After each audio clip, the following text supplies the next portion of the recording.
Every man out there is obsessed with red flags and green flags in a woman without first assessing their own red flags versus green flags. This is probably not the start of the video that you thought it was going to be. And yes, we're going to talk about red flags and green flags in women, but there's an important message that I have to convey before I get into that, and is that men, if you are a degenerate, if you are promiscuous, if you are a loser, if you aren't taking an active role in your own life and pursuing higher levels of fitness, faith, finances, everything in between, then you really don't have a right to assess a woman's red flags versus green flags, because you haven't taken inventory of your own red flags versus green flags.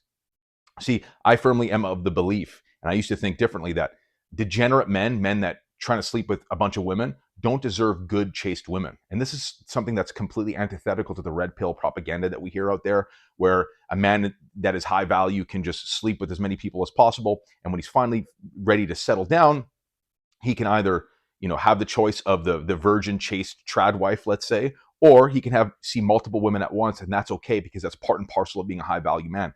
All of that is bullcrap, guys. All of that is bullcrap, because if you are not setting the standard, you are perpetuating a double standard, and you don't deserve a good woman if you yourself aren't a good man. So before you take inventory of her red flags and green flags and all that stuff, take inventory of your own first. If you're not acting in the way that you want your female counterpart to act, what makes you think that you deserve that relationship or that woman? Because I can tell you, a lot of good women, right? Maybe from a biological sense, they'll think you're attracted because you're high value and you're sleeping with multiple women. Every woman wants a man that's wanted, but not every man wants to be the man that's wanted, but actually shows some temperance and restraint in his spirit and chooses not to exercise those options. See, there's nothing high value about an incel that does not have the option to have sex. This is an important distinction. But if you are a man that has the availability of those options, but chooses not to, that is high value. There's a bunch of guys that come to mind immediately. They're friends of mine that are good looking, well-spoken, successful, charismatic, jacked guys, and they could have the pick of the litter, but they choose not to. Instead, they want to live a life of virtue. They want to save themselves for marriage. They want to save themselves for that good woman that they themselves are trying to act like the female counterpart to. That's massive. That's high value. For those guys that are involuntary celibate, yeah, that's not high value, dude. So before you take inventory and you look at her through a critical eye, look at yourself through a critical eye first, okay? And now let's talk about red flags and green flags in women. Most of the time, you're not going to find a woman that's got a bunch of green flags, that's marriage material on Tinder or any of these degenerate dating apps, okay? There are some friends of mine that have gotten married through Tinder. There are exceptions, but the exception does not explain the rule. And odds are the woman that you're seeing on Tinder or any of these apps is likely not the exception. So take off the rose-colored glasses. Just like I said in my previous video, you can't make a red flag green, okay? And so in order to properly assess a woman for her red flags and green flags, and you're going to see this as a prevailing theme throughout all my videos, is do not have sex with her before marriage, okay? This is a controversial statement, especially to all the red pill guys out there and the men that are pursuing endless amounts of sexual degeneracy and experience, is that you are going to make concessions in a woman. You are going to try to paint red flags green, and you can't do that, by the way. I've said that a few times, but it's worth repeating over and over again. If you're having sex with her and she's good in bed, or she's attractive, or whatever, and you are confusing yourself through that, because there's a strong chemical response that happens. Men do pair bond, okay? Maybe not to the same significant degree that women do during sex, but men certainly pair bond as well. So you're kind of playing with fire, because I've done this before too. I've had sex with women before marriage, and all of a sudden I think that they're marriage material, but really I'm just in love with her sex. I'm not in love with her. I'm in love with her sex. And that's thrown my mind off. And those relationships end up in complete chaos and disarray. So you want to give yourself the best opportunity at seeing this woman for who she is. And much like when a woman says, I'm not having sex before marriage to a man, that quickly weeds out the boys from the men. Quickly. And similarly, if you're a man, you're actually going to intimidate a lot of women by saying, yeah, I'm not having sex with you before marriage. I'm looking for something serious.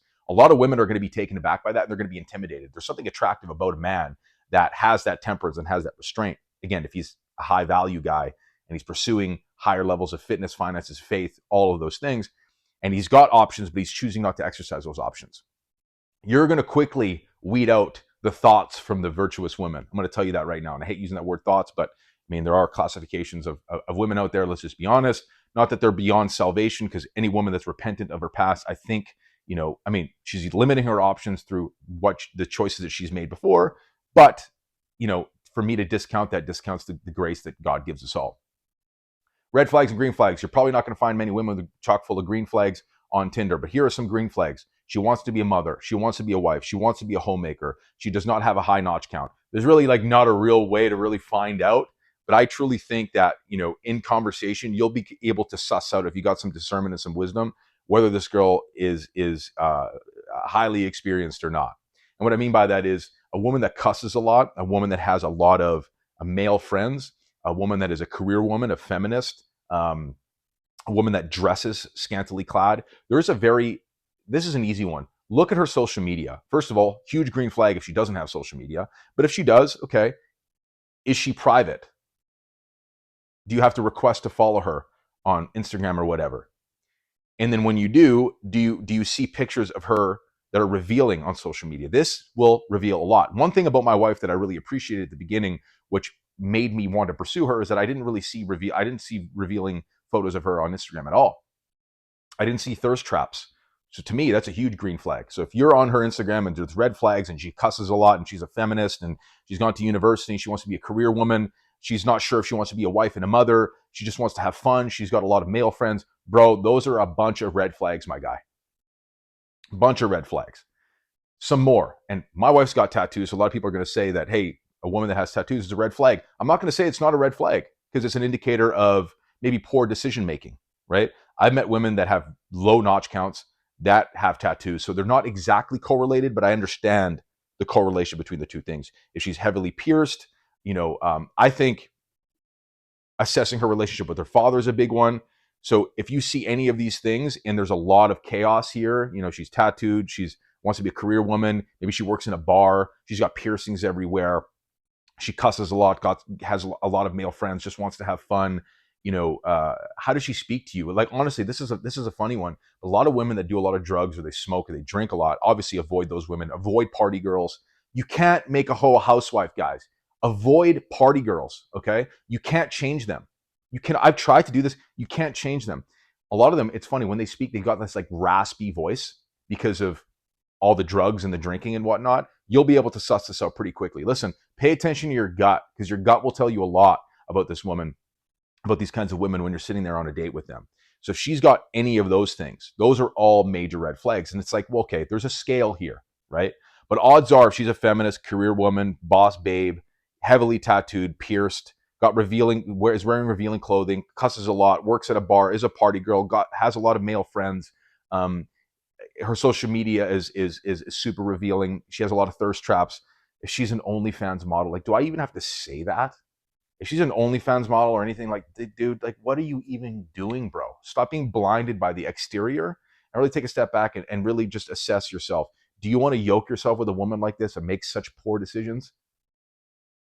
If she's got any of those things, I think, okay, so there's some red flags that you could kind of overlook and see how it balances out in terms of the green flags. But OnlyFans, high body count, revealing Instagram, thirst traps, swears a lot of guy friends. Those are the things where I'm like, yeah, I'm not going to walk this forward. Green flags, okay? We're going to talk about that. Homemaker, wife, mother, she values those things, has a good relationship with her parents, particularly with her father, doesn't post revealing photos on Instagram, maybe doesn't have a social media account at all, does not swear, is sort of nurturing in her presence. She's kind, she's positive. So on the opposite end, a lot of women that are negative and pessimistic and are just have a sort of a negative worldview, they're going to suck your energy, bro.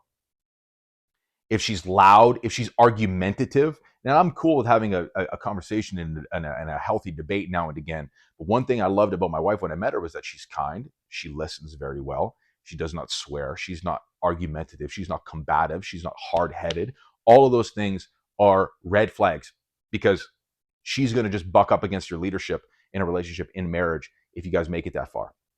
So if she's demure, she's kind, she's nurturing, she knows how to listen, she's encouraging, all of those things. She values being a wife, mother, and a homemaker. She sees a future. She values her chastity. She takes care of herself. She goes to the gym. She eats well. all of those things, all of the things are very obviously green flags. And you have to kind of weigh the green against the red, because I don't think there's going to be many women that have just green flags and no red flags. Like some women are going to have maybe a poor relationship with their father, but they're still good women. Maybe some women, they're going to have social media, but they don't, post revealing photos on social media. What are some other examples? Those are the few that come to mind immediately when I think about red flags and green flags. But this is the thing that I tell every man to do, right? And more examples will come to my head inevitably. But for the sake of this video and keeping it somewhat brief, I know I'm pretty verbose. When you're courting a woman, the best way to just see her for who she is, and I've said this before so many times, don't have sex with her. Okay, number one. Now write down the green flags and the red flags that you've assessed in her. Try to take a step back from her beauty. A lot of guys get just dumbfounded by beautiful women, and they make concessions even before having sex with them. It's like, don't do anything with them. How are they acting on those first couple of dates? Is she a gold digger? Does she expect you to take to a fancy restaurant or something crazy like that? Is she materialistic? That's another red flag too. She's showing up with all this Louis Vuitton stuff. She values material items. This is a big one too in a digital age where our phones are always on us. How is she acting with her phone when she's on a date with you? This is very telling. Does she have her phone on the table? That's a red flag to me. Furthermore, if her phone is face down, she's hiding something from you. 9 times out of 10, she's talking to a few more guys. She's weighing her options. My wife, what I love is that I didn't see her phone at all during those dates, those initial dates at all. And then even after that, when we became more comfortable with each other and we started kind of going through the dating process, her phone was always face up. And that's like a subconscious tell, guys. You got to pay attention to this stuff, right? If her phone is face up, more than likely she's got nothing to hide from you. And more than that, and this is maybe like off topic here, but when you begin to date, this is something that's very important. It's kind of like a bit of a shit test, if you will. Hey, babe, I want to take a picture. Hey, babe, can I see your phone for a second? And if she just hands it to you, gives you the password or just hands it to you, you've pretty much got nothing to worry about. If there's some hesitation, you got to start thinking about what's going on, what's on that phone. So just that's a side conversation, but that is a pretty massive tell in this world. Because let me tell you, coming up when I was going through my degenerate phase, I did an experiment with the women that I was seeing, was that I just wanted to see their phone, right? Just very casually. It was all fun. You'll be absolutely shocked and horrified at how much attention a woman receives. If you look at her phone, you look at her Instagram, you look at the dating apps, it is absolutely mind-blowing. Even the most high value of men don't get a quarter of the attention that an attractive woman does on social media and on these dating apps. It will scare the crap out of you guys. Okay? You don't have to do that to know. Just take my word for it. I've looked at these women's phones and I'm like, holy crap, like, what am I contending with here? But I digress. So the point of this video is to say, you've got to assess your own red flags and green flags. Are you acting in a way that is virtuous as a man? And if you are, good. Because to deserve a good woman, if you want a good woman, you've got to become a good man first. And when you're that good man, when you're pursuing that higher level of virtue, when you're pursuing God and his heart and his command, and you're not bucking up against God's law, he's going to give you wisdom and discernment. You're going to be able to really see these women clearly that you're trying to court to marriage. And again, making it clear that you want something serious is going to weed out the bad ones from the not so bad ones. And with that wisdom, with that discernment, when you're walking virtuously, you're going to really be able to see her for who she is, especially when you're not having sex with her. And so if she's valuing all of those things, wife, mother, homemaker, she's nurturing, she's kind, she's not combative, she's got a demure presence, she's kind, she's not all over social media, all of those things, that's worth pursuing. But if she swears a lot, she's combative, especially if she's a feminist, boss babe, left wing, all that stuff, there is absolutely no point in pursuing that. Those are those red flags where like, I'm out, dude. And let me just say a quick point here on notch count. Guys, of course, like a high notch count is a bad thing, but if you're really expecting a virgin, or like if she's slept with more than 5 guys, first of all, like you'll likely never know. So like there's no point in even trying to like entertain that conversation. You more than likely will never know. Really use discernment here. Okay, you're gonna be able to know if she's got a higher, low notch count. But if you're expecting just like this virgin or a girl that's just been with like 1 or 2 guys, you have to understand the state of the world that it's in right now. You might be waiting a very long time. And if this is you and you're cool with maybe potentially never meeting somebody, okay, dude, that's the choice that you've made for your life. You have to understand too, God's forgiven you for the mistakes that you've made. And so these women are not beyond repentance if they are repentant. Now, I'm not saying go and find a woman that has like, 20, 30, 40, 50 bodies, right? I'm not saying that. Give yourself the best chance of success. Be real here. But if you slept with more than 5 guys or whatever that number is for you, is for men that varies, you got to understand that you might be waiting forever. And if you made that choice, that's totally fine. But if a woman is repentant, she can still have those green flags. Like, is that a red flag having, whatever notch count? Of course. But when you write it down on paper, and this is what I get every guy to do, you write down the green flags, you write down the red flags. What are the ratio between those two things if you're looking at it critically with discernment? And you'll be able to see it clear as day, because I did that with my wife after the first couple of dates, and it was abundantly clear to me she was marriage and wife material. And guess what? She's proven that to me by raising our daughters in an amazing, selfless way that I've never seen before. She's kind and encouraging to me. She's an amazing wife. I knew this from like the first date on. I just knew instantly, like, man, this is for real. And you'll likely know that too. You'll get that gut feeling that's either good, there's like that either the creeping dread, which is the bad, or like, wow, this is actually really good, if you're using discernment and you're not just blinded by her beauty. But before any of that red flag, green flag stuff in her, assess them in yourself first. And by doing that, and by walking virtuously and using wisdom, you'll be able to discern whether or not she's marriage material, guys. I know this is not like most red flag, green flag videos where the guys are just trashing the women. You have to understand this is a song and dance between you as a man and a woman. And you being a man means you cannot abdicate your responsibility. You cannot perpetuate a double standard. So if you're the virtuous man, God's going to give you the wisdom and discernment to understand if she's marriage material or not. That's it. So like, comment, subscribe, all of that good stuff. If you're a man that's interested in coaching through courtship, you're not sure how to go through those steps, I'm taking applicants right now. I'll leave that in the show notes or in the link below. And that's it. God bless.